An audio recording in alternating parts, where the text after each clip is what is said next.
Mon ex est en couple, que faire? Bonjour à tous, aujourd'hui on va aborder un sujet qui est sensible, à savoir que faire quand finalement ton ex est en couple. Alors je sais que c'est une situation qui est très difficile, où les émotions justement peuvent prendre le dessus, mais bien réagir peut faire toute la différence. C'est pour ça qu'on va avoir 3 étapes clés qui vont t'aider, j'en ai aucun doute, à gérer finalement la situation avec maturité et surtout dignité. Avant de commencer, sache que je t'ai laissé en complément de cette vidéo en fait une checklist de 14 interdits que j'ai sélectionnés. Bien évidemment, ce ne sont pas des interdits que j'ai pris par hasard, hein. Je me suis servi des expériences que j'ai en coaching, ceux qui sont le plus faits et qui parfois en plus ne te semblent même pas être des interdits. Donc je les ai recensés dans une checklist. Tu peux y avoir accès une fois que tu auras terminé cette vidéo. Il suffira d'aller en dessous de la description dans un lien que j'ai laissé. Tu cliques dessus et tu pourras l'obtenir immédiatement. Si tu me découvres pour la première fois, je suis donc Christelle Lepage, je suis spécialisée dans les dynamiques amoureuses, devenue experte en reconquête amoureuse. Je suis là pour te donner un maximum de conseils, pour t'aider vraiment à mettre toutes les chances de ton côté. Si aujourd'hui tu as envie d'essayer de faire revenir ton ex, si tu as envie d'aller au bout des choses pour n'avoir aucun regret, et parce que tu es convaincu bien sûr qu'il y a quelque chose à sauver, tu as encore quelque chose à faire de bien, de constructif avec ton ex. Donc si ce n'est pas le cas, je t'invite fortement à t'abonner à ma chaîne et également à cliquer sur la petite cloche de notification. Ça c'est très pratique parce que ça te permettra d'être averti à chaque nouvelle sortie de vidéo. Première étape clé, accepte d'abord la situation et respecte leur couple. C'est-à-dire qu'en fait, avant de penser à quoi que ce soit, il est crucial d'accepter la réalité. Ton ex est en couple et ça signifie qu'il ou elle a fait un choix. Il faut comprendre que c'est une étape qui est indispensable en fait pour toi parce qu'elle va te permettre d'une certaine façon de te détacher de certaines illusions ou espoirs qui risquent de te faire souffrir inutilement. En acceptant cette situation, tu choisis d'agir avec respect et tu évites de tomber finalement dans des comportements qui seraient envahissants ou toxiques, comme j'aime les appeler.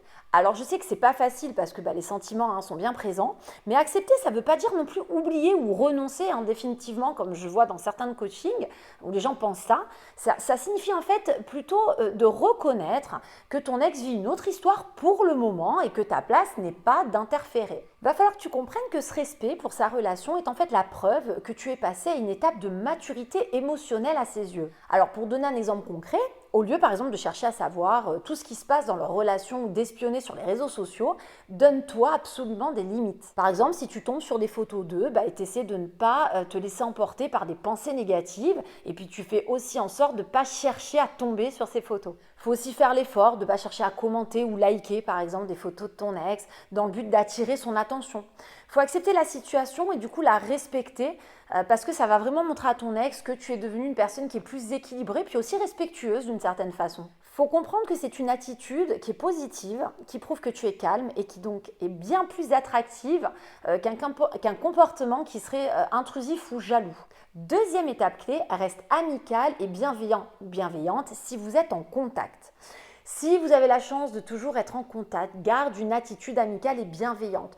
Quand ton ex est en couple, dis-toi que tout geste ou mot déplacé peut être très vite mal interprété. Montrer de la jalousie, poser des questions sur leur relation ou chercher à te rapprocher sous prétexte d'amitié, mais de façon peut-être un peu trop poussée, peut vite être perçu comme de l'intrusion. L'idée ici, c'est vraiment de rester dans une posture positive, être amical et respectueux, c'est créer un environnement fait de confiance et puis ça montre que tu n'as aucune intention de perturber son équilibre actuel. En gardant les choses légères, tu prouves aussi d'une certaine façon à ton ex que tu es capable de tourner la page, toi aussi, tout en restant ouvert à une relation future, amicale ou bienveillante si l'occasion se présente. Un exemple auquel moi je suis souvent confrontée en coaching personnalisé, si par exemple vous croisez lors d'un événement ou parce qu'il y a quelque chose avec des amis en commun qui se produit, sois simplement poli ou souriante, il n'y a pas besoin d'en faire trop, un simple salut, j'espère que tu vas bien, ça suffit largement. Voilà, tu peux garder aussi des conversations légères sans en faire trop,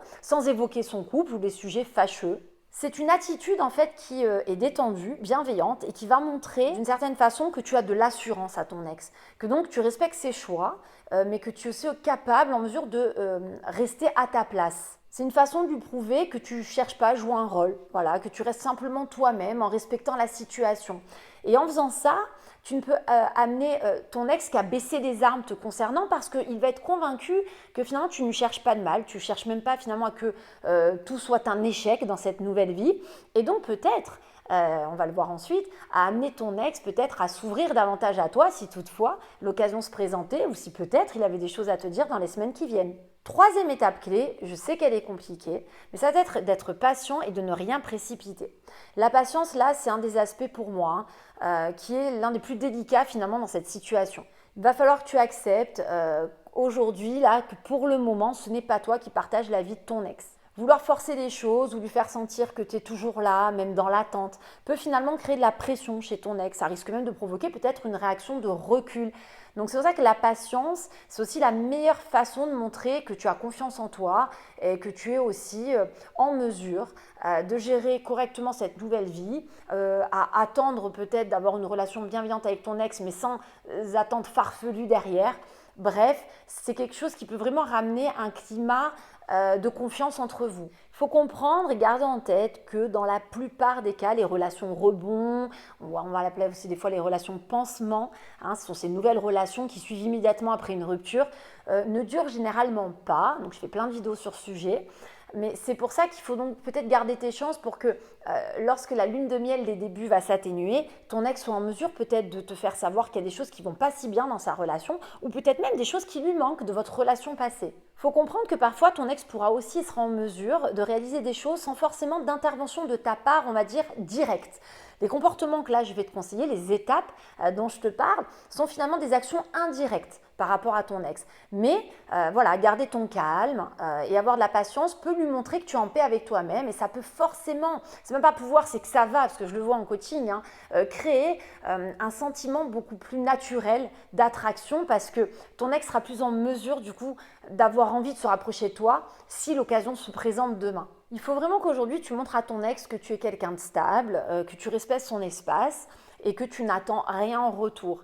Il faut vraiment te rappeler aussi que ton ex peut à un moment donné par lui-même aussi se rendre compte de certaines choses et ressentir l'envie de t'en faire part. Mais ton ex ne pourra pas le faire s'il a la sensation d'être malmené, avec des t'avais qu'à réfléchir, en même temps c'est un peu facile, ou s'il peut estimer que tu vas te réjouir de son malheur ou de cet échec finalement sentimental, ne serait-ce que par fierté, donc par peur de se sentir rabaissé ou finalement d'avoir mal agi vis-à-vis de toi, ton ex n'osera peut-être jamais faire le premier pas vers toi à nouveau, alors que finalement sa relation actuelle n'est plus aussi bien que ce qu'il ou elle estimait dans les débuts. Moi, c'est ce que je dis souvent pour ne pas faire rêver mes coachés.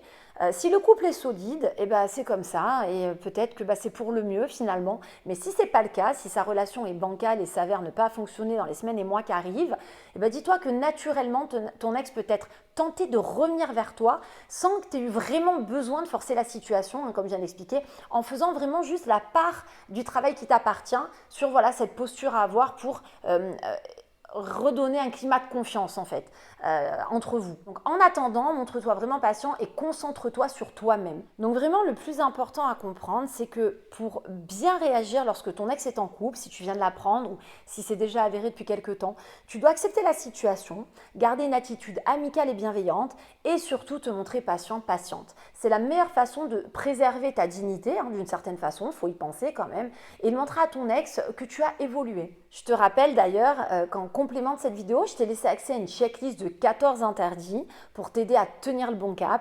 Très simple pour y accéder, il suffit de cliquer en dessous. J'ai laissé dans le lien de la description de cette vidéo.